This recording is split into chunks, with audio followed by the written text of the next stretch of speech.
श्री गोपाळ कृष्ण भगवान की जय। लीळा नंबर 511।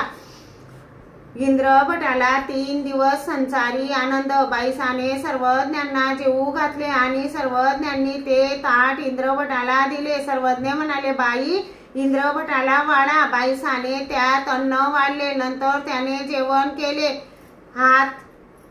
हात तोंड धुतले। ते तसेच त्या अकृत्रिम आनंदात 3 दिवस सर्वज्ञांजवळ बसलेले राहिले। तिसऱ्या दिवशी अकृत्रिम आनंद येण्याचे कमी झाले। मग सर्वज्ञ म्हणाले, इंद्रिया, बाईसाने तुम्हाला काही बाजार आणायला सांगितला होता, तो आणला का? त्याने म्हटले, हे नाही का, आताच घेऊन आलो। सर्वज्ञ म्हणाले, ते काम सांगायला 3 दिवस झालेत।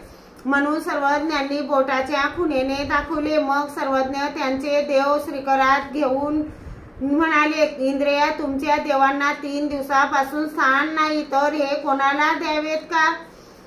इंद्रभट म्हणाले, जी द्यायचेच आहेत तर मलाच द्या। मग सर्वज्ञांनी त्याला दिले आणि त्याला अकृत्रिम आनंद येणे बंद झाले। श्री गोपाळ कृष्ण भगवान की जय।